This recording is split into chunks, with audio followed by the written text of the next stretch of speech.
জুলাইয়ে থানা পোড়ানো ও পুলিশ হত্যার অভিযোগে আটক করা হয়েছিল মাহাদীকে। মাহাদী বৈষম্য বিরোধী ছাত্র আন্দোলনের একজন আঞ্চলিক নেতা। এসআই সন্তোষ চৌধুরীকে হত্যার অভিযোগে মাহাদীকে আটক করা হয়। কে ছিলেন এই এসআই সন্তোষ চৌধুরী? এসআই সন্তোষ চৌধুরী একাই ৭ জনকে হত্যা করেছে। আপনার এই ভিডিওতে দেখবেন কিভাবে সে সবার আগে অতি উৎসাহে গিয়ে সাধারণ ছাত্রদেরকে হত্যা করছিল।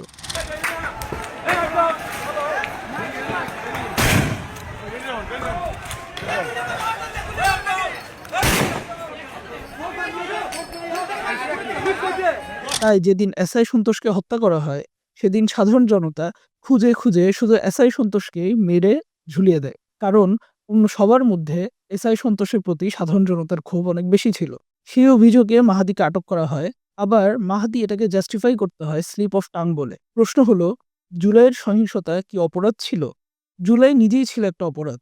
জুলাই নিজেই ছিল নিয়ম ভেঙে নিয়মতান্ত্রিকতার বাইরে এসে শক্তি প্রয়োগ করা। নিয়মতান্ত্রিকতা কি ছিল?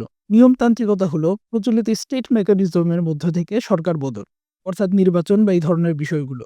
অভ্যুত্থানের মাধ্যমে সরকার পতন মানেই হলো বৈধ যেসব নিয়ম ছিল, যেগুলোকে বৈধ বলে ধরা হতো, সেগুলোর মাধ্যমে সরকার পতন হচ্ছে না। তাই সিস্টেম, নিয়ম এবং আইনের বাইরে এসে শক্তি প্রয়োগে সরকারের পতন ঘটানো হবে। এই শক্তি প্রয়োগ হয় সহিংসতার মাধ্যমেই। এই পুরো জুলাইটাই এবং পুরো অভ্যুত্থানটাই ছিল নিয়ম এবং আইন বহির্ভূত। তাহলে যদি জুলাইয়ের সহিংসতা অবৈধ হয়, তাহলে কি পুরো জুলাই অভ্যুত্থানকে অবৈধ ধরা হচ্ছে? কিংবা হাসিনার পতনও কি অবৈধ ধরা হচ্ছে? তার মানে হাসিনা কি এখনো লিগ্যালি বাংলাদেশের প্রধানমন্ত্রী? অভ্যুত্থানের সময়গুলো থাকে জীবন মৃত্যুর সময়। আপনি শক্তি প্রয়োগ করে আরো পতন ঘটাতে যাচ্ছেন, প্রতিবাদ করতে যাচ্ছেন। সেই সময় সে আপনাকে হত্যা করতে আসছে।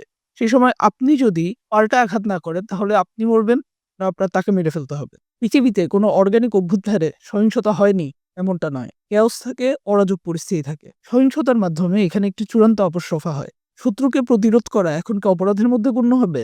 কথাটা শুনতে অনেক সহজ, কিন্তু বিষয়টা যদি এতটাই সহজ হয়, তাহলে মাহাদীকে আটক করা হলো কেন? এখান থেকে আমাদের মনে পড়ে যায় ১৯৭৫ সালের বীর সৈনিকদের কথা। এই বীর সৈনিকরা বাকশালী মুজিববাদের হাত থেকে বাংলাদেশের মানুষকে রক্ষা করার পরে ৩৪ বছর পর আওয়ামী লীগ ফিরে এসে তাদেরকে ফাঁসির দড়িতে ঝোলায়। তার কারণ কি ছিল? এর কারণ হলো জুলাই বলুন, ৭৫ বলুন, এই অভ্যুত্থানগুলো একটা বিপ্লবে পরিণত হয়নি। যে নিয়ম ভেঙে আপনি অভ্যুত্থান করেছেন, সেই নিয়মের দৃষ্টিতে আপনি অবশ্যই অপরাধী। আপনি যদি নতুন নিয়ম তৈরি করতে না পারেন, নতুন সিস্টেম তৈরি করতে না পারেন, তাহলে আপনি কোনো না কোনোভাবে এখানে অপরাধী হিসেবেই থেকে যাবেন। এটা আমার কথা না, এটা কার্ল শ্মিটেরই কথা। এই যে সহিংসতা, নিয়ম ভাঙা, এটার বৈধতা আসে কোত্থেকে? ওয়াইল হাল্লাক তার ইম্পসিবল স্টেটে ব্যাখ্যা করছেন, কেবলমাত্র সহিংসতার মাধ্যমেই আগের সার্বভৌমত্ব মুছে গিয়ে নতুন ধরনের সার্বভৌমত্ব প্রতিষ্ঠিত হয়।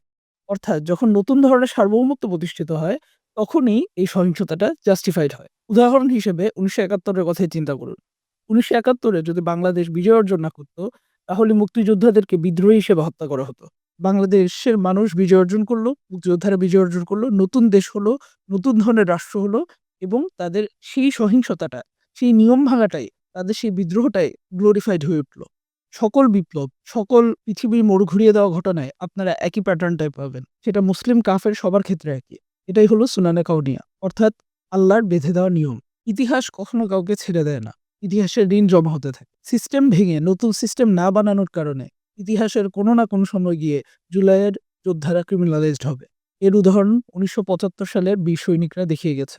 যে বীর সৈনিকরা ১৯৭৫ সালে বাংলাদেশকে বাকশালী মুজিববাদ থেকে রক্ষা করেছিলেন, এই দেশের মাটিতেই তাদের ফাঁসি হয়েছে। এ থেকে বাঁচার আরেকটু উপায়ও হয়তো এটা হতে পারত, অভ্যুত্থানের পরাজিত শক্তিকে যদি চূড়ান্তভাবে পরাজিত করা যেত। এ দায়িত্ব ছিল ইন্টারিমের। ইন্টারিম সরকার বিপ্লব তো দূরের কথা, কোনো মিনিংফুল সংস্কার আনতে পারেনি। আগের সিস্টেমের কোনো মৌলিক পরিবর্তন তারা আনতে পারেনি। তাদের প্রত্যেকটা কমিশন ফেল করেছে। তাই সিস্টেম যা থাকার তাই ছিল, কোনো সংস্কারও হয়নি।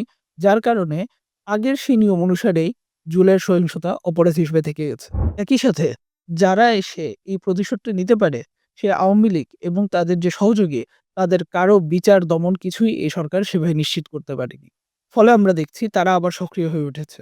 দীর্ঘ প্রতীক্ষার পর পুলিশ, সেনাবাহিনী বা প্রত্যেকটা জায়গায় যারা আওয়ামী লীগ দ্বারা গভীরভাবে প্রভাবিত ছিল এবং আওয়ামী লীগের দাসত্ব করেছে, তারা আবার অ্যাক্টিভ হয়েছে। হাদিকে আমরা দেখেছি আওয়ামী লীগের প্রত্যক্ষ নির্দেশনায় হত্যা করা হয়েছে। এমন ঘটনা ঘটতে থাকবে। বাংলাদেশে ৩৪ বছর পরে শেখ মুজিবের হত্যাকারীদের ফাঁসি হলেও আমরা দেখছি ১.৫ থেকে ২ বছরের মাথায় জুলাই যোদ্ধাদেরকে আটক করা শুরু হয়েছে। বিচার, দমন, সংস্কার, বিপ্লব কিছুই হয়নি। যার কারণে এই অরাজক পরিস্থিতি, এই অস্থিতিশীলতা বারবার হতে থাকে। কারণ আমরা কাজ অর্ধেক করে ঘরে ফিরে গিয়েছিলাম। আমরা বিপ্লবটা শেষ করিনি। তাই এই ব্যাপারগুলোর চূড়ান্ত আপোষ রফা হওয়ার জন্য, নতুন একটা বাংলাদেশ গড়ার জন্য আরেকটা অভ্যুত্থানের প্রয়োজন হবে।